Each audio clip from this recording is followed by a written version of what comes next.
Oi pessoal, tudo bem? Hoje a nossa aula será sobre sistemas operacionais. Falarei sobre Linux e temos aqui algumas questões para a gente resolver, tá certo? E Linux é um assunto recorrente nesses últimos concursos, tá certo? Vamos lá. Sobre Linux, pessoal, esse projeto que é mundialmente conhecido, tá certo? Nós vamos falar sobre o que é software livre, tá certo? Software livre, projeto GNU. Falarei um pouco sobre como funciona o kernel Linux, a estrutura de diretórios, permissão e permissionamento de usuários, grupos e outros, tá certo? Vamos lá. O que é software livre, pessoal? A primeira coisa que a gente precisa imaginar que a palavra livre não quer dizer gratuito, tá certo? Não tem uma relação com isso. Mas as bancas, todas as bancas de concurso utilizam a palavra gratuito para se referir a software livre. Estaria errado? Está, mas nesse caso a gente vai aceitar, pois elas utilizam esse termo, tá certo? Então, para que um software seja livre, pessoal, temos que respeitar algumas liberdades, tá certo? Essas liberdades que são definidas pela licença GNU. Então, o que é o software livre, pessoal? O software livre é aquele que pode ser distribuído, comercializado, estudado, sem a necessidade de solicitar permissão ao dono específico. Ou seja, o software livre ele pertence à comunidade. Aqui no significado nós vamos ter quatro liberdades que são fundamentais. Nós temos a liberdade de executar o programa para qualquer propósito, a liberdade de estudar o código, como ele funciona, como é que ele foi criado e fazer as nossas adaptações. Só que para nós termos a liberdade número 1, nós precisamos ter acesso ao código-fonte. O código-fonte é o que faz a geração do software. Nós temos liberdade para redistribuir cópias da forma como a gente quiser. E nós temos a liberdade de aperfeiçoar o programa, ou seja, ele não pode ficar retido a propriedade intelectual a um grupo ou a uma pessoa. Ele é da nossa comunidade. Tá certo? O software livre, pessoal, ele opera sobre duas licenças, a BSD e a GPL. A GPL é a mais comum e é mais fácil de vocês encontrarem em questões de concurso. Leia-se que licença é uma espécie de contrato, onde está definido o que você pode e o que você não pode fazer com aquele software, tá bom? Então, o BSD, vocês vão encontrar e vão fazer a associação dele com esse desenhozinho aqui do bisão. É uma licença permissiva, tá certo? Que não existe a necessidade de manter a mesma licença em projetos. Ou seja, se você pega um software livre, você pode fazer modificações na licença sem nenhum problema. Já na GPL, não, pessoal. Se um software ele é livre, ele tem que ser mantido livre, tá certo? Ele não pode ter retenções de suas partes, tá bom? Então, a GPL também obriga que todas as melhorias e modificações realizadas em um programa deverá ser distribuída ao público, tá certo? Mesmo que para isso ele esteja sendo cobrado, tá certo? Então, vamos aqui à nossa primeira questão. O VLC, tá certo? O VLC, pessoal, ele é um software multimídia. Ele é um software multimídia e ele serve para fazer a execução de vídeos e músicas. É um software livre mantido pela comunidade mundial. Caso eu queira fazer uma modificação no VLC, eu poderei. Essa aqui, pessoal, a resposta é sim, é verdadeira, tá certo? O VLC, ele tem como licença padrão a GPL, ou seja, você tem as 4 garantias fundamentais do acesso ao software livre, tá certo? Outro caso, outra questão envolvendo licença de software livre, de verdadeiro ou falso. No caso da modificação feita no VLC, eu vejo que existe um potencial para vendas. Eu posso vender cópias do VLC e proibir a comunidade que faça o mesmo? Pessoal, proibir não, tá certo? Você pode vender à vontade, mas você não pode proibir, tá certo? A distribuição e também você não pode reter esse software. Você tem que distribuir para a comunidade, beleza? Bom, o Linux, pessoal, ele foi ali derivado de um sistema chamado Unix, tá certo? Esse sistema operacional ele é portátil, multitarefa e multiutilizador. O que é multitarefa? É que ele permite que 2 ou mais serviços estejam ativos ao mesmo tempo no equipamento que você está trabalhando. E ele é multiusuário, pois ele permite que vários usuários tenham acesso aos recursos e concorra para que seja feita a sua utilização. Hoje, o Unix ele é base para sistemas como o macOS, tá certo? Ou o FreeBSD. O projeto GNU, pessoal, ele nasceu também na iniciativa de software livre. E esse projeto GNU, ele não faz parte, não está contido no kernel Linux, tá certo? O kernel ele é um projeto à parte. Então o GNU, pessoal, ele dá ao Linux as possibilidades de existir aplicativos, tá certo? Enquanto que o kernel é o responsável pelo funcionamento geral do equipamento. O Linux, como dito, é um sistema operacional livre. Ele é composto pelo projeto GNU e pelo kernel, certo?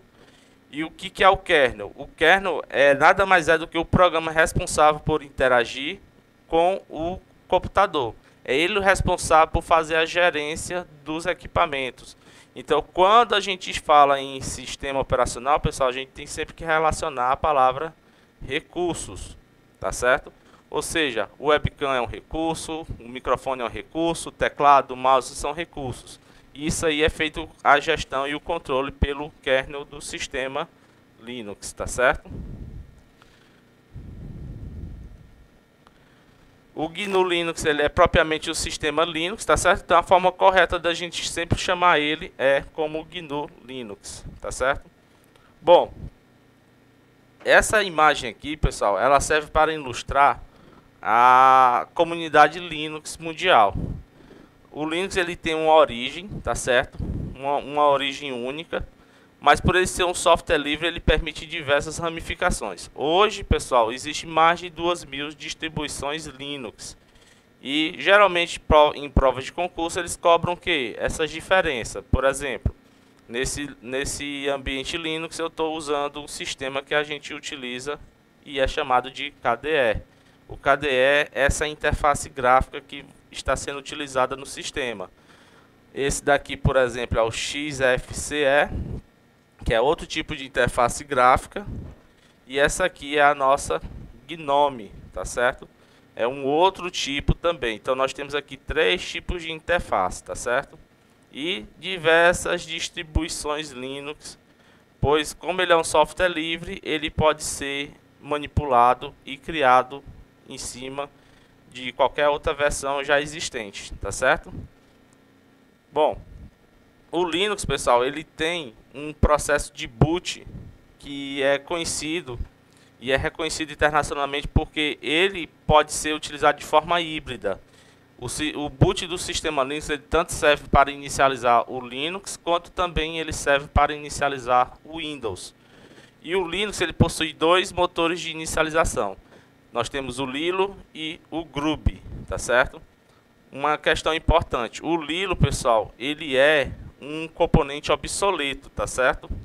O que é um componente obsoleto?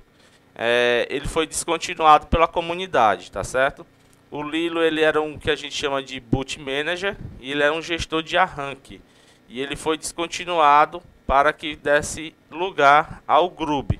O Grub, pessoal, também ele é um gestor de arranque, só que ele é multiusuário, tá certo? Ou seja, ele tanto pode fazer o load do próprio Linux, como também você conseguirá fazer o load do Windows.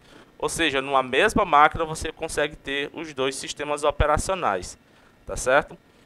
Então nós temos aqui também dentro do Linux o servidor X. O servidor X é o que faz a comunicação entre os aplicativos e o kernel. Então é ele que é responsável por fazer essa ligação, tá certo? Sem ele, pessoal, o computador, ele praticamente o sistema Linux não consegue ter comando sobre o nosso equipamento.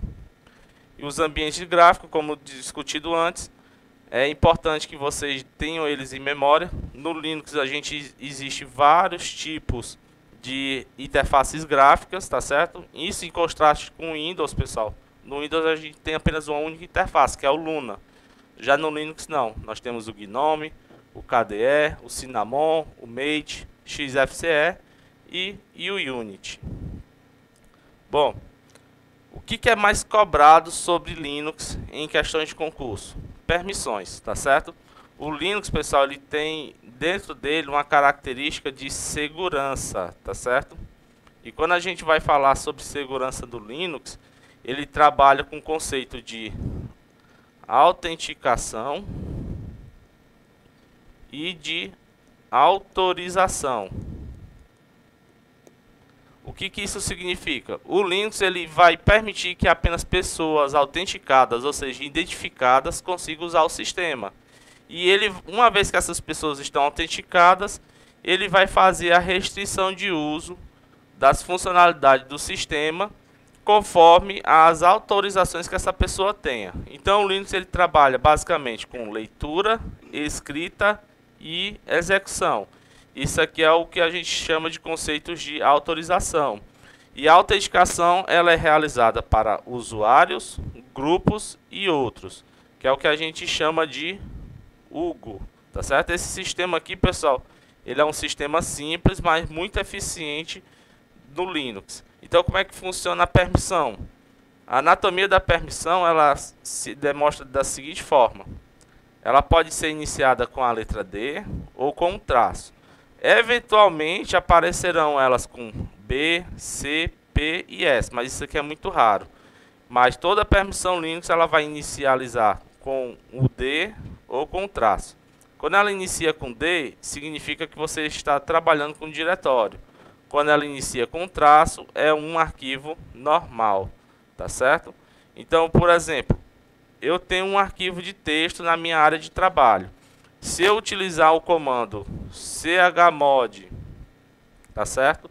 Chmod para fazer mudança nas permissões desse arquivo, eu vou poder tanto alterar, adicionar ou remover permissões, como eu também vou conseguir dizer para qual grupo, usuário ou outros que vai poder ter acesso àquele arquivo. E usando o comando ls-n, eu vou conseguir listar essa permissão. Então, por exemplo, aqui no nosso arquivo, nós temos como permissão rwx, rwx, rwx, onde R é de leitura, X é de execução e o W é de escrita, tá certo? Bom, existe aqui uma repetição rwx, rwx. Os três primeiros rwx é do usuário, que é o que a gente chama de dono. Os próximos itens rwx é do grupo. Grupo esse que o usuário, que é o dono, faz parte. E o restante de rwx é dos outros. São aqueles usuários que estão acessando via rede, tá certo? Que não fazem parte dos grupos daquele sistema. É daí então que vem a palavra UGO, tá certo? As permissões são dadas para usuários, grupos e outros, tá certo? O tracinho, como dito anteriormente, significa que esse arquivo txt, no caso, é um arquivo não definido pelo nome, mas pelo tipo dele, tá certo?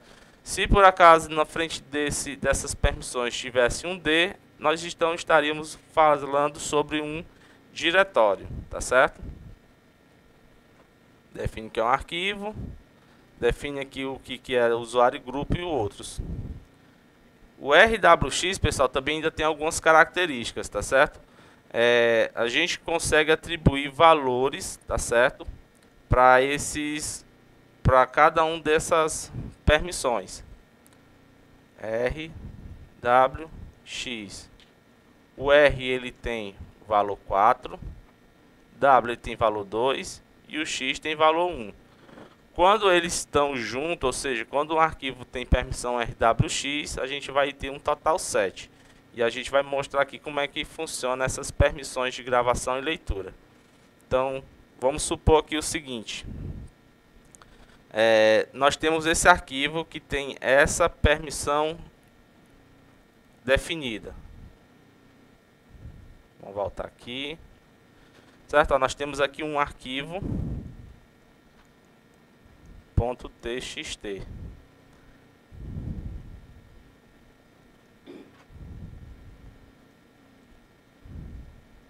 Traço. Reparem só, o primeiro traço significa que ele é um arquivo, então a gente vai ignorar por enquanto. O usuário, que são as três primeiras permissões, ele tem R, W e X. Então, nesse caso, essa permissão é 4, mais 2, mais 1. Então, ele tem o valor 7. O grupo, ele possui a leitura. E veja que em vez de termos um W, nós temos um tracinho. Quando temos um traço dessa forma, significa que aquela permissão ela está inexistente, ou seja, já foi suprimida. Ela não existe. Então, para esse usuário, ele não pode fazer gravações, ou seja, ele não pode manipular o arquivo, ele nem pode editar, também ele não pode adicionar valores a esse arquivo. Então, ele tem leitura, 4, e ele tem execução, 1. Então, é 5. E já os outros, eles só tem permissão de leitura, apenas 4. Então, eu poderia também dizer que esse arquivo txt tem permissão 7, 5 e 4. Tá certo? Eu posso fazer a adição e posso fazer a remoção dessas permissões usando os símbolos de mais e menos. Para fazer a adição de permissões, pessoal, usamos o comando chmod. Então vamos supor lá que naquele arquivo, vou voltar aqui, esse arquivo, os outros, ele não tem permissão, por exemplo, de execução. Eu posso adicionar aos outros a permissão de execução. O grupo não tem permissão de gravação. Então eu posso adicionar também. Então, se eu tivesse que fazer uma manipulação nesse arquivo, eu usaria o comando chmod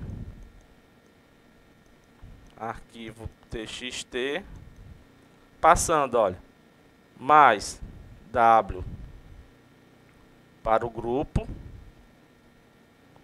e mais W para os outros. Isso aqui já seria o suficiente. Ou então ainda usar também da seguinte forma. Fazer a remoção, por exemplo, do grupos, remove escrita, e dos outros, remove escrita. Então, um adiciona e o outro remove, tá certo? Isso aqui são as formas possíveis de fazer a escrita desse comando. Então, vamos aqui a algumas questões. Olha. Considere um arquivo de nome teste.txt no Linux, usando as tradicionais permissões do Hugo, ou seja, usuário, grupos e outros. Independente das atuais permissões, qual comando chmod estaria sintaticamente correto e deixaria esse arquivo com permissão de leitura para o grupo? Ó. Ele quer um comando que dê leitura para o grupo, sem alterar as demais permissões já existentes. Pronto, como ele é apenas adicionar, tá certo? Ele quer apenas adicionar a leitura para o grupo, usaríamos então o comando chmod, tá certo? O alvo é o grupo. Vamos ver aqui, ó. Chmod grupo mais leitura mais R. Esse aqui já seria a forma correta, tá certo? Se fosse para atualizar apenas usando os números, como aqui está sendo proposto, ele faria aquilo que a questão não quer. Ele não quer que afete as demais permissões já existentes. Então, a forma da gente fazer a alteração de leitura apenas para o grupo é direcionando apenas ao alvo que a gente quer. Então, o item correto para essa questão seria a letra A. Próxima questão. Assinale a alternativa que apresenta o comando correto que altera a permissão do arquivo documento1.txt para R-rwx-rwx. Vamos aqui ver o que significa, né? Olha, nós temos um documento e a gente vai ter que, para essas permissões, ó, fazer uma separação dela para entender. Ó. O primeiro aqui do usuário, nós temos R, traço. Do grupo, nós temos R, W e X. E dos outros, nós temos R, W e traço. Esse tracinho aqui foi adicionado a mais, tá certo? Então desconsidere ele. Então, para o usuário, para o grupo e para os outros, nós temos essas configurações. Para essa configuração, nós temos que o usuário tem apenas leitura. O grupo tem leitura, escrita e tem também a execução. E os outros têm leitura, escrita, mas não tem a execução. Como ele está trabalhando com números, quando ele trabalha dessa forma com números, a gente diz então que nós estamos trabalhando com permissão em formato octal. E aí a gente tem que fazer lá as nossas contas, né? R, W e X é 4, 2, 1, respectivamente. O usuário tem valor 4, pois ele só tem leitura. O grupo tem 4 mais 2 mais 1, que é 7. E os outros, ele tem R e W, ou seja, ele tem 4 mais 2, que é 6. Então, a forma correta do comando utilizado para chegarmos a essa permissão foi 476, tá certo? Item correto, item D. Vamos aqui para a próxima. Um comando do Linux usado para alterar as permissões de arquivos e diretório é... Bom, ele está falando sobre qual comando tem que ser utilizado para fazer alterações de permissões em arquivos e diretórios. Quem faz isso, pessoal, é o chmod, tá certo? O chmod, ele é responsável por fazer esse tipo de modificação. O chmod, ele tanto faz a modificação de arquivos quanto de diretórios. O chgroup, ele é usado para mudar o grupo do usuário. Ele não faz manipulações de arquivos, tá certo? Ele vai fazer a manipulação do usuário. E o chou, ele faz manipulação do arquivo ou pasta, mas ele vai fazer o quê? Ele vai definir quem é o dono daquele arquivo ou pasta, tá certo? Então, para essa questão, o item correto era o chmod, tá bom? Então, pessoal, em Linux, a gente tem sempre que se atentar ao uso correto das permissões. Hoje, o que mais é recorrente em provas de concurso são permissionamento e, vez ou outra, alguns comandos de mudanças de permissões. É isso, nós ficamos por aqui e, eventual dúvidas, pessoal, entre em contato aqui com a nossa central de dúvidas. Ok? Até a próxima.